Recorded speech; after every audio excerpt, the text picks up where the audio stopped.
वर्णिवेशरमणीयदर्शनं मन्दहासरुचिराननाम्बुजम् पूजितं सुरनरोत्तमैर्मुदा धर्मनन्दनमहं विचिन्तये। ओम श्री स्वामीनारायणाय नमो नमः। श्री हरिकृष्णाय नमो नमः। श्री सावर्णी गोत्र तिलकाय नमो नमः। स्मद्गुरु समारंभां नाथयामो नमध्यमाम् लक्ष्मीवल्लभ पर्यन्तां वन्दे गुरुपरम्परा। वन्दे गुरुपरम्परा। सहजानंद स्वामी महाराजनी जय। श्री नारायण मुनिदेवनी जय। श्री राधा राधा बिहारी लालनी जय।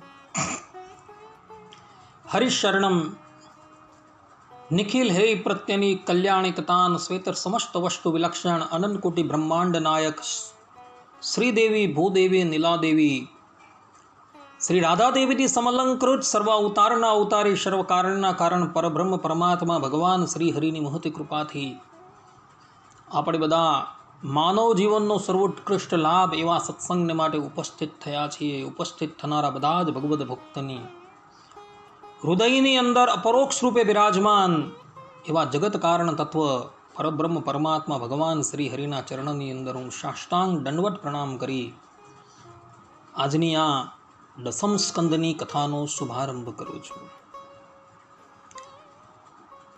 ભક્તો, સુખદેવજી મહારાજ પરીક્ષિતને કહે છે કે સર્વશક્તિમાન ભગવાન ગોકુલની અંદર ક્યારેક ક્યારેક ગોપીઓના ફોસલાવવાથી સાધારણ બાળકની જેમ નૃત્ય કરતા હતા। ક્યારેક ભલા ભલા અજાણ્યા બાળકની જેમ ગોપીઓના કહેવાથી ગાવા લાગતા હતા। તેઓ ગોપીઓના હાથની જાણે કતપુતળી જેવા બનીને ગોપીઓને આધીન થઈ ગયા હતા।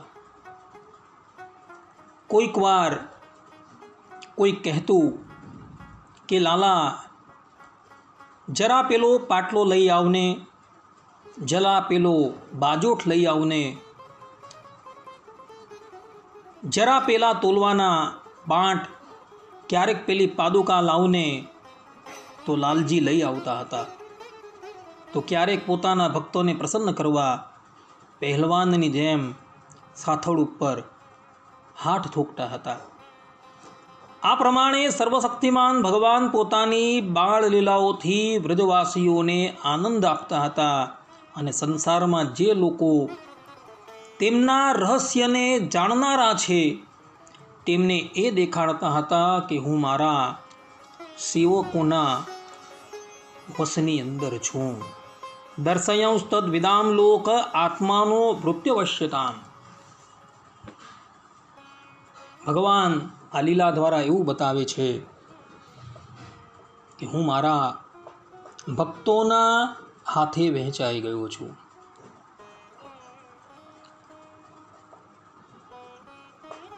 ગયા વખતની દસમ સ્કંદની કથાની અંદર આપણે બધાએ એ વાતનું શ્રવણ કર્યું કે ગોકુલની અંદર અતિશય ઉત્પાતો વધી જવાથી નંદરાય આદિક ગોવાળો છે એ વૃંદાવન જતા રહ્યા। ભક્તો, આ પ્રમાણેની કથા શ્રીમદ ભાગવતના દસમ સ્કંદની અંદર જોવા મળે છે। જ્યારે હરિવંશની અંદર બીજી વધુ એક કથા જોવા મળે છે। હરિવંશ પુરાણ એટલે મહાભારતનો ઉત્તર ભાગ, જેને ખિલવંશ કહેવામાં આવે છે। તેના વિષ્ણુ પર્વના 8મા અધ્યાયની અંદર ભગવાન વેદવ્યાસજી કહે છે કે નંદરાય આદિક ગોપોએ ગોકુળથી વૃંદાવન જવાનો પ્રસ્તાવ જે છે એ સભાની અંદર મૂક્યો, પરંતુ એ પ્રસ્તાવનો કેટલાક ગોવાળોએ વિરોધ કરેલો હતો. એ લોકો કહે કે ભાઈ આપણે વૃંદાવન જવાની કોઈ જરૂર નથી, આપણે જ્યાં છે ત્યાં બરાબર છે. આ પ્રમાણે સભાની અંદર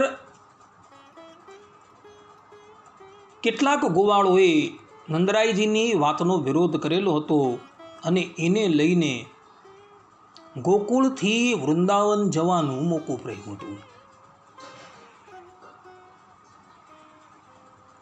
ભગવાન શ્રી કૃષ્ણએ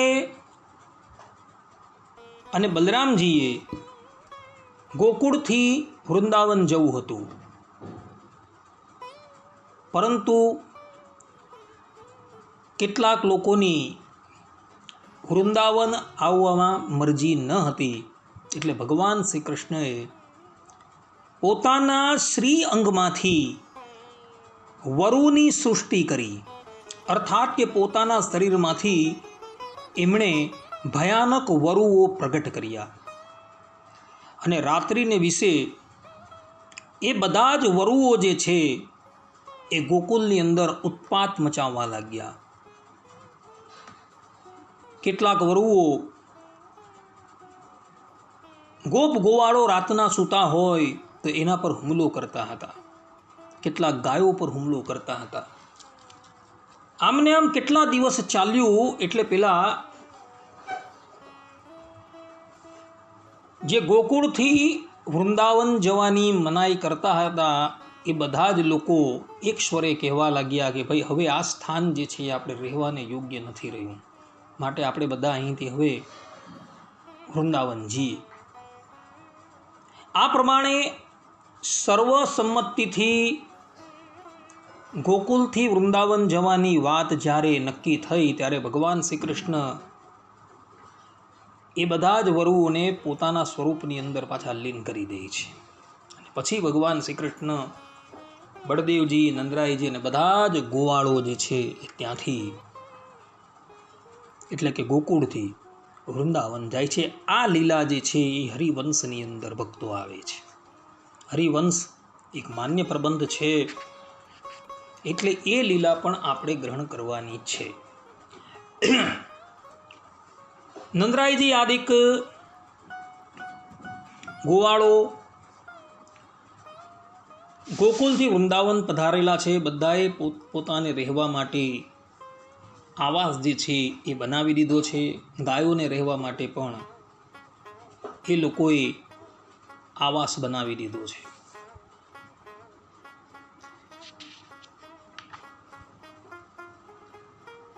હવે આ તરફ ભગવાન શ્રી કૃષ્ણ જે છે એ ધીરે ધીરે મોટા થવા લાગ્યા અને મોટા થયા એટલે ભગવાન શ્રી કૃષ્ણને ગાયોના વાછરડા ચરાવવાનો અધિકાર પ્રાપ્ત થયો છે.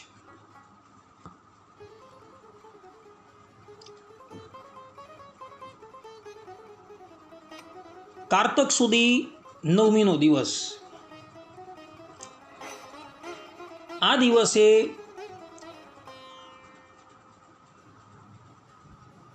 ભગવાન શ્રી કૃષ્ણ વાછરડા ચરાવવા માટે પોતાના મિત્રોની સાથે વનની અંદર જાય છે. વનની અંદર આવી બધા જ બાળકો જે છે એ પોતાના વાછરડાઓને આમ તેમ ચરાવવા માટે મૂકી દે છે અને પછી બધા બાલોચિત ક્રીડાની અંદર મગ્ન થઈ જાય છે. શ્યામ અને રામ ક્યારેક વાંસળી વગાડે છે તો ક્યારેક ગોફણોથી ડેફા કે ગોળા જે છે તે ફેંકી રહ્યા છે. અને કોઈક વખત ઝાંઝરની ઘૂઘરીઓના ઝણકારથી પરમાત્મા પોતે નૃત્ય કરે છે અને પોતાના મિત્રોને આનંદ આપે છે. કોઈક વખત બનાવટી ગાય બની જાય છે અને બળદ બની જાય છે. કોઈક વખત સાંડ બની જાય છે અને સાંડ બની પરસ્પર એકબીજાની સાથે કુસ્તી કરતા હોય છે. આ પ્રમાણે સર્વશક્તિમાન પરબ્રહ્મ પરમાત્મા સાધારણ બાળકોની જેમ ક્રીડા કરતા હોય છે. એક દિવસની વાત છે. શ્યામ અને બલરામ પોતાના પ્રિય મિત્રો સાથે યમુના કિનારે વાછરડા ચરાવી રહ્યા હતા. તે સમયે તેમને મારી નાખવાના ઈરાદે એક વત્સાસુર નામનો દૈત્ય આવ્યો. ભગવાન શ્રી કૃષ્ણએ જોયું કે આ દૈત્ય બનાવટી વાછરડાનું રૂપ લઈને વાછરડાના તોળાની અંદર પ્રવેશ થઈ ગયો છે. તેઓએ આંખના ઈશારાથી બળદેવજીને બધી વાત કહી દીધી અને ધીરે રહીને ભગવાન શ્રી કૃષ્ણ એની પાસે પહોંચી ગયા. પેલા દૈત્યને તો એમ જ હતું કે શ્રી કૃષ્ણ જે છે એ મને ઓળખતા જ નથી. આ વાછરડો અતિશય રૂષ્ટ પુષ્ટ અને શક્તિમાન હતો. ભગવાન શ્રી કૃષ્ણ એની પાસે ગયા અને તેને પૂંછડી સાથે પાછલા 2 પગથી પકડો અને આકાશની અંદર એવો ઘુમાવ્યો કે આકાશની અંદર ઘુમાવતા જ વત્સાસુરનું પ્રાણ પંખેરું જે છે એ ઉડી ગયું હતું. ભગવાનના હાથે એનું મૃત્યુ થયું. એટલે એ પરમ ગતિને પ્રાપ્ત થાય છે. પરંતુ પડતા પડતા આ વત્સાસુર જે છે એ પોતાના મૂળ રૂપની અંદર આવી ગયું અને જે સ્થાન પર એ પડે છે એ સ્થાનની અંદર કેટલાય વૃક્ષો જે હતા એ વૃક્ષો એના પડવાથી જમીન દોષ થઈ જાય છે. ભગવાનની આ લીલા જોઈને ગોપ બાળકોના આશ્ચર્યનો કોઈ પાર રહેતો નથી અને તેઓ બધા કહે છે કે ભાઈ શ્રી કૃષ્ણ તે બહુ સારું કર્યું, તે બહુ સારું કર્યું. આ પ્રમાણે કહી એઓ બધા શ્રી કૃષ્ણની પીઠ જે છે એ થપથપાવા લાગ્યા અને દેવતાઓ જે છે એ નંદનવનમાંથી પુષ્પો લાવી ભગવાનની ઉપર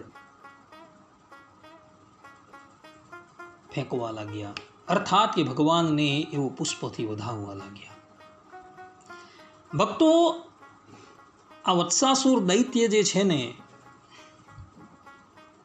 એનો પૂર્વજન્મ જે છે એ પણ નિહાળવા યોગ્ય છે. ગર્ગ સંહિતાની અંદર વૃંદાવન ખંડમાં અધ્યાય 4ની અંદર આ વત્સાસુરના પૂર્વજન્મનું ચરિત્ર જે છે એ આપવામાં આવેલું છે. આ વત્સાસુર પૂર્વજન્મની અંદર મૂર નામના દાનવનો પ્રમિલ નામનો પુત્ર હતો. એટલો બધો બળવાન હતો કે એણે પોતાના પરાક્રમથી દેવતાઓને પણ જીતી લીધા હતા. એક દિવસની વાત છે. આ પ્રમિલ દૈત્ય વશિષ્ઠ ઋષિના આશ્રમ પર આવે છે અને આશ્રમ પર આવીને જુએ છે તો વશિષ્ઠ મુનિની એક હોમ ધેનુ જેનું નામ હતું નંદિની એ ત્યાં ઉપસ્થિત છે. પ્રમિલ દૈત્યને થયું કે આ ગાય જો આપણે પ્રાપ્ત થઈ જાય તો બહુ સારું, કારણ કે આ એ ગાય હતી કે એની પાસે તમે કોઈ પણ વસ્તુની ઈચ્છા કરો તો એ બધી જ ઈચ્છા એ પૂર્ણ કરી દેતી હતી. હવે એકાએક તો વશિષ્ઠ મુનિ પાસે એની માંગણી થાય નહીં, બળજબરીથી લેવા જઈ તો વશિષ્ઠ મુનિના શાપના ભાજી થવું પડે. એટલે એણે યુક્તિ કરી, એણે બ્રાહ્મણનું રૂપ લીધું અને બ્રાહ્મણનું રૂપ લઈને એ વશિષ્ઠ મુનિની પાસે આવે છે અને મુનિને કહે છે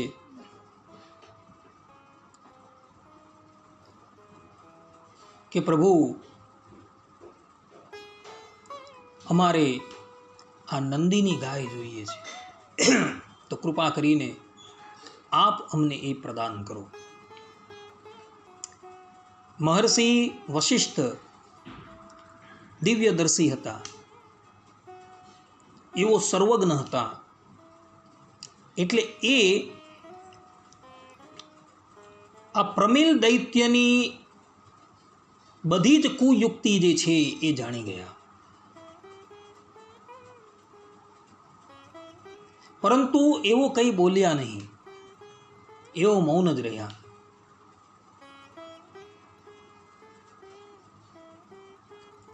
પરંતુ વશિષ્ઠ મુનિના આશ્રમની અંદર જે આ નંદિની હતી ને એની આ ક્રિયાથી ક્રોધાયમાન થઈ ગઈ. વશિષ્ઠ ઋષિની પાસે બ્રાહ્મણનું રૂપ લઈને આ દૈત્ય આવ્યો. વશિષ્ઠએ મર્યાદાનું ઉલ્લંઘન કરેલું નથી. કોઈ પણ ભાવે એ બ્રાહ્મણ થઈને આવેલો હતો અને પોતે યાચના કરતો હતો અને વશિષ્ઠ બધું જાણતા હતા, છતાં પણ એની ઉપેક્ષા કરી નથી. પરંતુ નંદની ગાયે આ દૈત્યની પાસે જવું ન હતું. એટલે નંદીની ગાય પણ બધું જ જાણતી હતી, એટલે એ ક્રોધાયમાન થઈ જાય છે અને આ પ્રમિલ નામના દૈત્યને શાપ આપતા બોલે છે કે રે દુષ્ટ, તું તો મૂરનો પુત્ર પ્રમિલ છે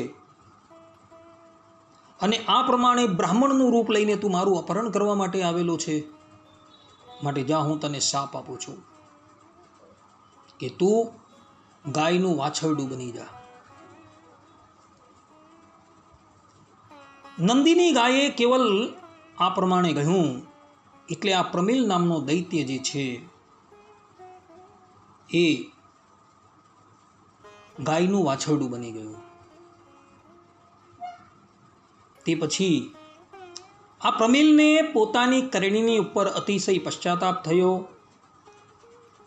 એ વશિષ્ઠજી અને નંદીની ગાયની પરિક્રમા કરે છે અને એમના ચરણમાં પડી જાય છે અને કહે છે કે પ્રભુ, આપ મારી રક્ષા કરો, રક્ષા કરો. ત્યારે નંદની ગાય જે છે એ અનુગ્રહ કરતા એને કહે છે કે હે મહાદૈત્ય, દ્વાપરના અંતમાં જ્યારે ભગવાન શ્રી કૃષ્ણ પ્રગટ થશે અને વૃંદાવનની અંદર એવું વાછરડા ચરવા માટે જ્યારે જશે, ત્યારે તું વાછરડાનું રૂપ ધારણ કરીને એ વાછરડાની ભેગો જે છે એ વળી જજે.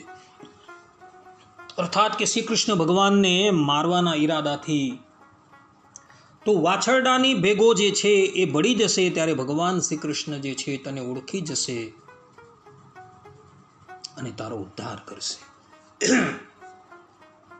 આ પ્રમાણે નંદિની ગાયે આશીર્વાદ આપ્યો એટલે આ દૈત્ય જે છે અતિશય પ્રસન્ન થઈ ગયો અને પછી આ પ્રમિલ નામનો દૈત્ય જે છે એ વાછરડો બનીને ભગવાન શ્રી કૃષ્ણ જ્યાં વાછરડા ચરાવતા હતા ત્યાં આવે છે. ભગવાન શ્રી કૃષ્ણ એને ઓળખી જાય છે અને ભગવાન એનો ઉદ્ધાર કરે છે. આ પ્રમાણેની કથા આ વત્સાસુરના પૂર્વ જન્મની જોવા મળે છે.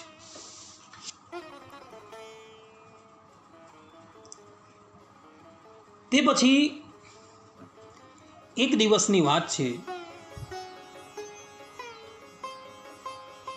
એક દિવસ ગોપ બાળકો પોતાના તોડે તોડા વાછરડાને પાણી પાવા જળાશયની પાસે ગયા. એઓએ સર્વપ્રથમ વાછરડાઓને જલપાન કરાવ્યું અને પછી પણ એઓએ જલપાન કર્યું. ત્યાં ગોપ બાળકોએ જોયું કે બહુ મોટું પ્રાણી એ જળાશયના કિનારા પર બેઠેલું છે. તે એવું લાગતું હતું કે જાણે ઇન્દ્રના વજ્રથી કપાઈને કોઈ પર્વતનો ટુકડો પડેલો હોય. ગોપ બાળકો તેને જોઈને અતિશય ભય પામી ગયા. એ બકાસુર નામનો એક મોટો દૈત્ય હતો જે બગલાનું રૂપ ધારણ કરીને ભગવાન શ્રી કૃષ્ણને મારવા માટે આવેલો. મામા કંસે વધુ એક રમકડું જે છે એ પોતાના ભાણિયાને માટે મોકલું છે.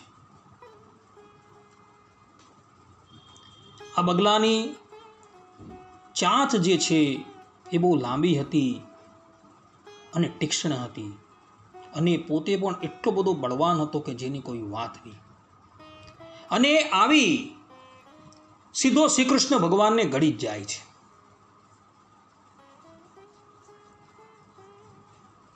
ભક્તો, વૃંદાવન જે છે ને એ વૃંદાવન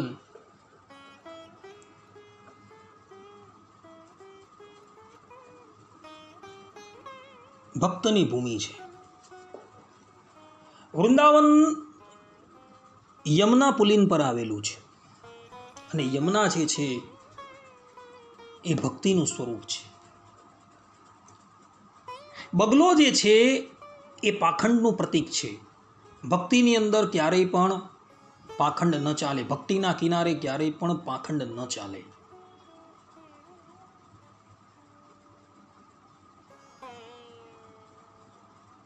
જેના હૃદયની અંદર ભગવાનની ભક્તિ હોય અને સાથે સાથે પાખંડ પણ હોય તો પાખંડ અને ભક્તિ એક સાથે ક્યારેય પણ ચાલી ન શકે. યમુના ભક્તિનું સ્વરૂપ છે અને ભક્તિના કિનારા પર આ બકાસુર નામનો દૈત્ય જે છે એ બગલાનું રૂપ લઈને આવેલો છે. મહાત્માઓ કહે છે કે બકાસુર બગલાનું રૂપ લઈને કેમ આવ્યું? કારણ કે બગલો જે છે એ પાખંડનું પ્રતીક છે. તમે જોજો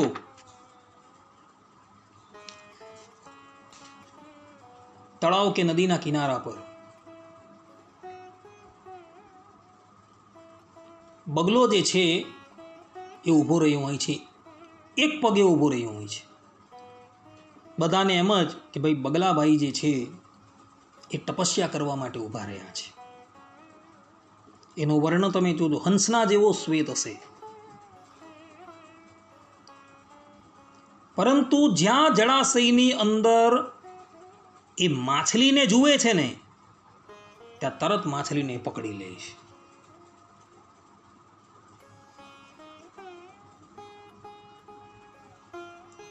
આજે આ બકાસુર જે છે એ બગલાનું રૂપ લઈને આવેલું છે. ભગવાનને પાખંડ ક્યારેય પણ પ્રિય નથી. ભગવાનને કેવલ સરળતા પ્રિય છે. ને ભક્તિની અંદર તો પાખંડ ક્યારેય પણ ચાલે નહીં. લોકો ઉપર છાપ પાડવા માટે ભક્તિનું જે નાટક કરતા હોય છે તેને જ ખરેખર પાખંડ કહેવામાં આવે છે.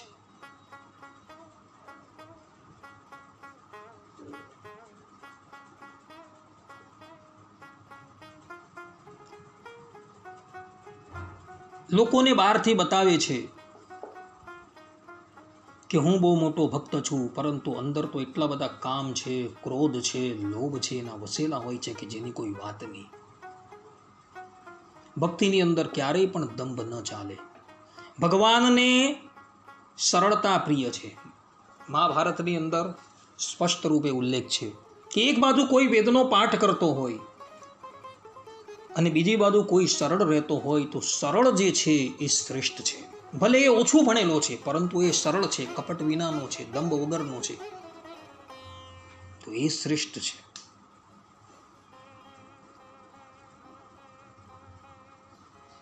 બકાસુર ભગવાનને ગળી ગયો. એ વખતે દેવતાઓ પણ આકાશની અંદર આવેલા હતા. બધા દેવતાઓએ જોયું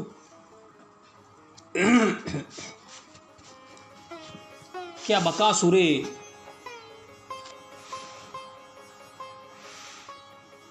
ભગવાનને ગળી લીધા છે. દેવતાઓ દોડતા દોડતા ત્યાં આવેલા છે અને બધા જ ભગવાન શ્રી કૃષ્ણને બકાસુરના પેટમાંથી કાઢવાનો પ્રયાસ કરે છે.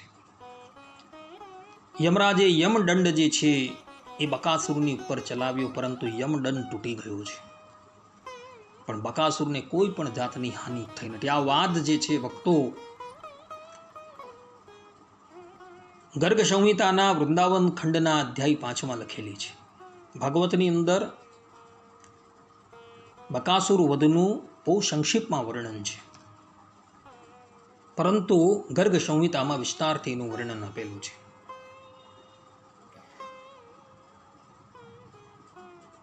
સૂર્યદેવ પોતાનું ધનુષ ધારણ કરીને બકાસુરની સામે આવેલા છે. એને 100 બાણ જે છે એક સાથે ચલવા, પરંતુ બકાસુર એ બધા જ બાણો જે છે પોતાની પાંખની અંદર ધારણ કરી લે છે અને કોઈ જાતની ક્ષતિ થતી નથી. ધનાધ્યક્ષ કુબેરે તલવાર લીધી અને એના પર તલવાર ચલવી, પરંતુ એનાથી પણ બકાસુરને કોઈ પણ જાતની ક્ષતિ થઈ નથી.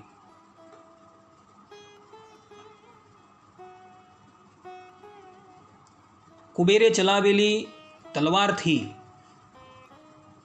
બકાસુરની પાંખ જે છે એ થોડી વિદીર્ણ થઈ ગઈ, પરંતુ એ મર્યો નહીં. તે પછી ચંદ્ર દેવતાએ બકાસુરની ઉપર નિહાર અસ્ત્રનો પ્રયોગ કર્યો, જેથી બકાસુર મૂર્છિત થઈ ગયું, પરંતુ એ મર્યો નહીં. પરંતુ થોડા જ કાળની અંદર એની મૂર્છા દૂર થઈ ગઈ, એટલે પુનઃ એ જાગ્રત અવસ્થામાં આવી ગયો. અગ્નિ દેવતાએ પોતાનું આગ્નેયાસ્ત્ર એના પર છોડેલું, પરંતુ એ કેવલ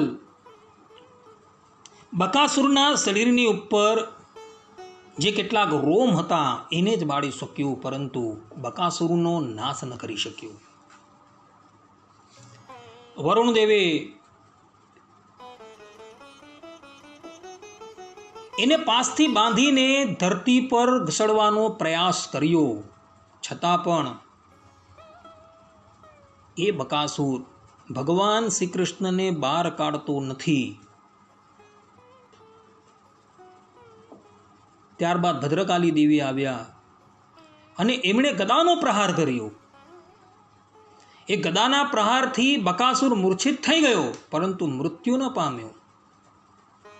એ ગદાના વેગથી એ પોતાની શુદ્ધ બુદ્ધ જે છે એ ખોઈ ચૂક્યો, પરંતુ મૃત્યુ ન પામ્યો.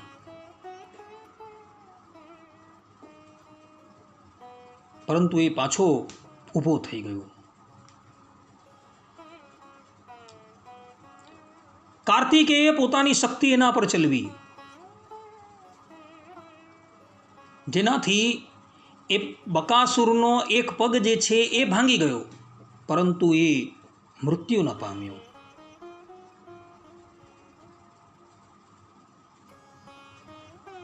બધા જ દેવતાઓએ પોતપોતાના બધા જ અસ્ત્રો જે છે એ બકાસુરની ઉપર પ્રયોગ કર્યા, પરંતુ બકાસુરને એ લોકો મારી ન શક્યા.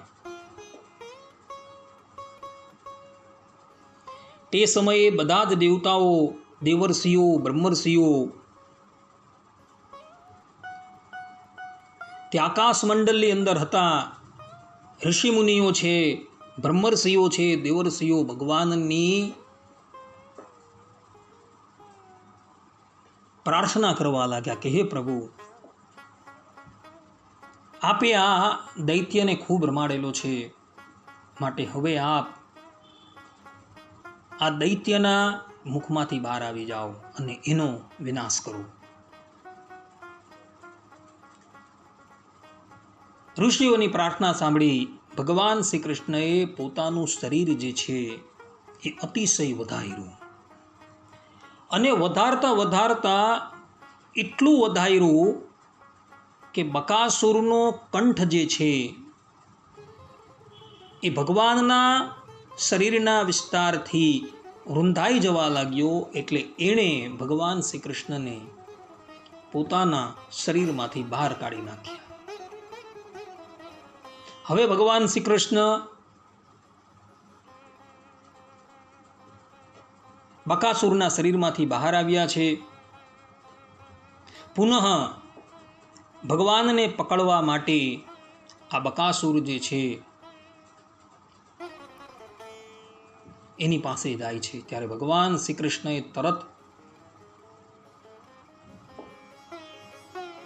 શીઘ્રતા કરી એને પૃથ્વીની ઉપર પાડી નાખ્યો, અને એની જે ચાંચ જે છે એ ચાંચને પોતાના બંને હાથથી પકડી ભગવાને એવી તો પોળી કરી કે ચાંચ પોળી થતાં જ બકાસુરનો પ્રાણ જે છે એ નીકળી ગયો. ભગવાને એને સદગતિ આપી.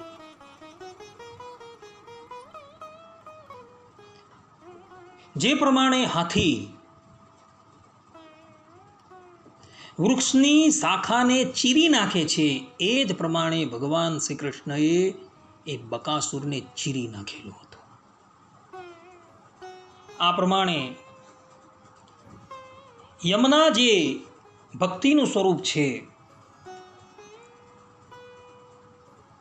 ભક્તિનો કિનારો છે, એ કિનારા પરથી ભગવાન શ્રી કૃષ્ણએ પાખંડને દૂર કરી દીધું.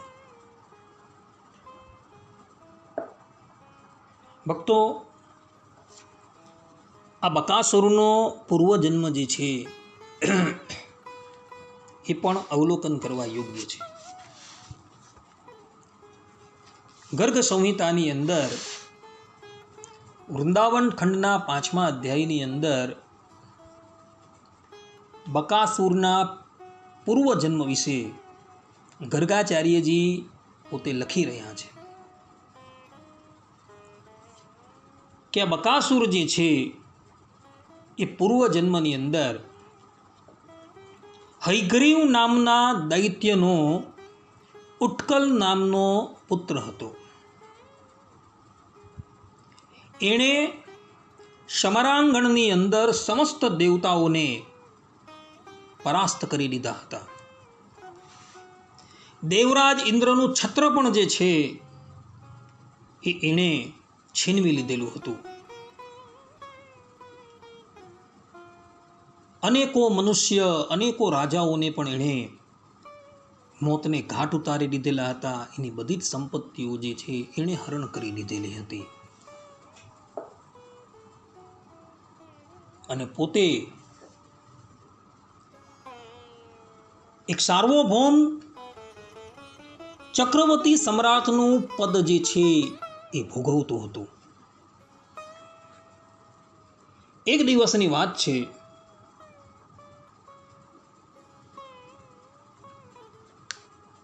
આ ઉત્કલ નામનો દૈત્ય જે છે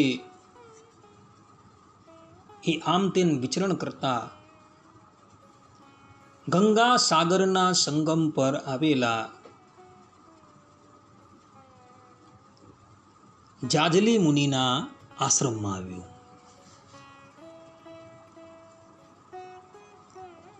અને એ આશ્રમની અંદર એક સરસ મજાની બાવડી હતી.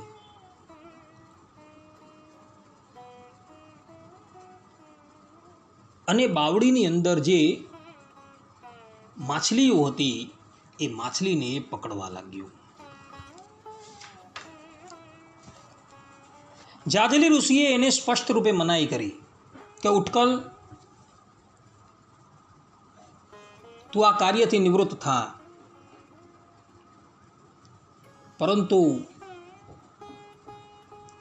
ઉત્કલે ઋષિની કોઈ પણ વાતની ઉપર ધ્યાન ન આપ્યું. જાજલી મુનિ એ સિદ્ધ મહાત્મા હતા, એટલે ક્રોધાયમાન થઈ ગયા અને એના પ્રત્યે બોલ્યા કે રે દુર્મતે, તું બગલાની જેમ માછલીઓને પકડે છે, માટે જા, હું તને શાપ આપું છું કે તું આ જ ક્ષણની અંદર અસુરના દેહનો ત્યાગ કરી બગલો થઈ જા. અને આ પ્રમાણે ઋષિનો શાપ થતા આ ઉત્કલ નામનો દૈત્ય જે છે ક્ષણવારની અંદર બગલો થઈ ગયો. ત્યારબાદ ઉત્કલ જાજલી મુનિના શરણમાં જાય છે, પોતાના અપરાધ બદલ ઋષિની ક્ષમા માંગે છે. ઋષિ કહે છે કે મારો શાપ તો મિથ્યા ન થશે.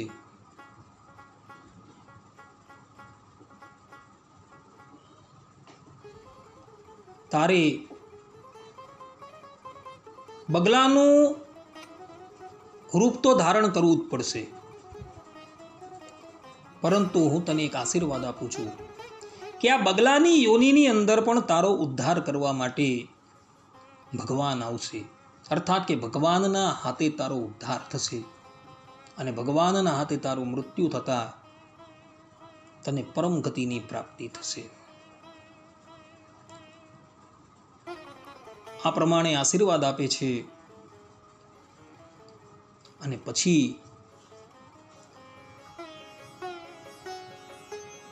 એક વખત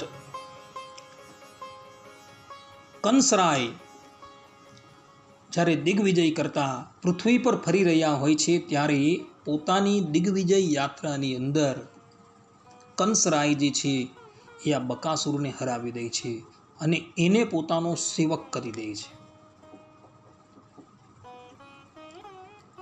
અને એ કંસે મોકલેલો બકાસુર ભગવાન શ્રી કૃષ્ણને મારવાના ઉદ્દેશ્યથી વૃંદાવનમાં આવે છે અને જાજલી મુનિનું વચન જે છે એ રાખવા સારું આ બકાસુરનો ભગવાન શ્રી કૃષ્ણ ઉદ્ધાર કરે છે. કોઈ પણ દૈત્ય ભગવાન શ્રી કૃષ્ણના હાથે મૃત્યુ પામે છે ને, એ લોકો બધા જ ભગવત ધામ જાય છે. ભક્તો, દેવો કરતા અસુરો જે છે એ ભાગ્યશાળી તો ખરા જ. કારણ કે દેવતાઓ જે છે એ પોતાની દેવયોની પૂર્ણ કર્યા બાદ જો ભગવાનનું ભજન એ લોકોએ કરેલું હતે તો એ લોકો ભગવત ધામમાં જાય. જો ભગવાનનું ભજન એ લોકોએ નથી કરેલું તો એ લોકોએ પણ પુનઃ મૃત્યુલોકની અંદર આવવું પડે છે. જ્યારે આ દૈત્ય લોકો જે છે ને એ એટલી બધી કઠિન તપસ્યા કરે છે અને એ તપસ્યા એ કરીને ભૌ બ્રહ્માદિક દેવતાઓ જ્યારે એને વરદાન આપે છે ત્યારે એ વરદાનના પ્રતાપથી જ્યારે ધરાતલની ઉપર એ અતિશય ઉત્પાત મચાવતા હોય છે ત્યારે એ ઉત્પાતનું નિવારણ કરવા માટે સાક્ષાત પરબ્રહ્મ પરમાત્મા ધરાતલની ઉપર મનુષ્ય દેહ ધારણ કરીને પ્રગટ થાય છે. અને બધા દૈત્યો જે છે એ દૈત્યોને મારી ભગવાન એ બધાનો ઉદ્ધાર કરે છે. પરબ્રહ્મ પરમાત્માના હાથે જે પણ કોઈક દૈત્ય મૃત્યુ પામે છે એ બધા જ સદગતિને પામે છે. ભક્તો, રાવણ છે ને એ બધું જ જાણતો હતો કે રામ કોણ છે, માતા સીતા કોણ છે. તુલસી રામાયણની અંદર તમે જોજો, અરણ્યકાંડની અંદર, કે સીતાજીનું અપહરણ કરતા પહેલા આગલી રાતે રાવણ વિચારે છે કે ખરદૂષણને મારનારા કોઈ સાધારણ વ્યક્તિ ન હોય, કારણ કે ખરદૂષણ જે છે એ મારા જેવા જ પ્રતાપી છે. સાક્ષાત જગત કારણ પરબ્રહ્મ પરમાત્મા શ્રીમન નારાયણ સિવાય યુદ્ધની અંદર ખરદૂષણને મારનારો કોઈ નથી. એટલે રામ જે છે એ સાક્ષાત શ્રીમન નારાયણ જ છે. તો હું એમને કેવી રીતના અહીં લંકામાં લાવું અને લંકામાં લાવી આ જે આસુરી સૃષ્ટિ છે એ બધાનો ઉદ્ધાર કરાવું. આ પ્રમાણે વિચાર કરી પછી એ જાનકીજીનું અપહરણ કરે છે. પરંતુ અપહરણ કરતા પહેલા પણ તુલસીદાસજી લખે છે કે પ્રથમ તો મનોમન રાવણ જે છે એ જાનકીજીના ચરણની અંદર વંદન કરે છે અને પછી લઈ જાય છે. રાવણે ક્યારેય પણ સીતાજીની સન્મુખ લગ્નનો પ્રસ્તાવ રાખેલો નથી. એક વખત એમણે લગ્નનો પ્રસ્તાવ રાખેલો, આનંદ રામાયણની અંદર એનો ખુલાસો કરેલો છે. તે વખતે રાવણ જાણી ગયા હોય છે કે કોઈક વાનર જે છે જે રામના દૂત બનીને અહીં લંકાની અંદર પ્રવેશી ચૂકેલા છે અને સીતાજી જે વૃક્ષની અંદર બિરાજમાન છે એ વૃક્ષની ઉપર જ એ વાનર બિરાજમાન છે. તો હનુમાનજી મહારાજને ઉકસાવવા માટે કે જાનકીજી કેટલા દુઃખી છે અને એ વાત જઈને હનુમાનજી મહારાજ શ્રી રામને જઈને કહે તો રામ શીઘ્રાતિ શીઘ્ર લંકા આવે અને પોતાનો તથા પોતાના પરિવારનો ઉદ્ધાર કરે. એટલે માટે એ રાત્રિએ, અર્થાત કે હનુમાનજી મહારાજ જે રાત્રિએ લંકામાં આવેલા તે રાત્રિએ હનુમાનજી મહારાજની સામે રાવણજી જાનકીજી પ્રત્યે લગ્નનો પ્રસ્તાવ લાગે છે. આ કારણ છે. આ બધી વાત આનંદ રામાયણની અંદર લખેલી છે. રામને ઓળખવાની અંદર ક્યારેય પણ ભૂલ ન થાય. એ ભૂલ આપણે થઈ શકે, કારણ કે એ જય અને વિજય હતા પૂર્વના. અને પછી તમે જુઓ લંકાનું યુદ્ધ થયું અને લંકાના યુદ્ધની અંદર સમસ્ત આસુરી સૃષ્ટિ જે છે એ રામના બાણનો ભોગ બની ગઈ. અને એ જ લંકાકાંડની અંદર તુલસી રામાયણની અંદર તુલસીદાસજી કહે છે કે યુદ્ધ પૂર્ણ થયા બાદ ભગવાન શ્રી રામે દેવરાજ ઇન્દ્રને પોતાની પાસે બોલાવ્યા અને કહ્યું કે તમે અમૃતનો છંટકાવ કરો, જેથી કરીને બધા જ લોકો જે છે એ જીવિત થઈ જાય. અને દેવરાજ ઇન્દ્ર સ્વર્ગમાં જાય છે, સ્વર્ગમાંથી અમૃતનો કુંભ લાવે છે અને બધા પર છંટકાવ કરે છે. તો બધા જ વાનરો જે યુદ્ધની અંદર મૃત્યુ પામેલા એ બધા સજીવન થાય, પરંતુ રાક્ષસ લોકો સજીવન થતા નથી. કેમ? તુલસીદાસજી કારણ આપે છે કે રામના બાણથી એ લોકો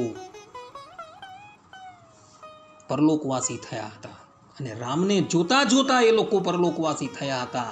અને રામના બાણથી જે વ્યક્તિ મૃત્યુ પામે તે વ્યક્તિ યદ ગત્વા ન નિવર્તન્તે તદ્ધામ પરમમ મમ અનાવૃત્તિ શબ્દાત અનાવૃત્તિ શબ્દાત, કે જે ધામની અંદર ગયેલો વ્યક્તિ પુનઃ આ સંસારની અંદર આવતો નથી, એ મારા રહેવાનું ધામ છે, એવું ભગવાન શ્રી કૃષ્ણ કહે છે. એ ધામની અંદર એ લોકો જતા રહ્યા હતા.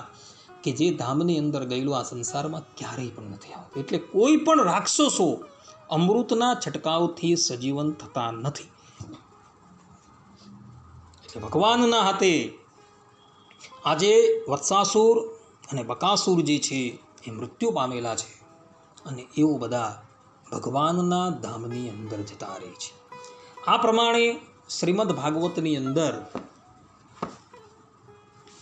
વત્સાસુર અને બકાસુરની લીલા જે છે એ જોવા મળે છે. સમયનો અભાવ હોવાથી આપણે આ પ્રવચન જે છે એ અત્યારે અહીં જ વિરામ આપીએ. હવે પછીના પ્રવચનની અંદર આપણે અઘાસુર વધની લીલા અને બ્રહ્માજીને જે મોહ થયો એની લીલા જે છે એ શ્રવણ કરશું. ત્યાં લગીને બધા જ ભગવદ્ ભક્તોને હિતપૂર્વક જય સ્વામિનારાયણ. સર્વે સંતો નિરામય સર્વે સુખીનો ભવંતુ સર્વે ભદ્રાણી પશ્યંતુ મા કશ્ચિત દુઃખ ભાગ ભવેત. અસ્તુ. જય સ્વામિનારાયણ.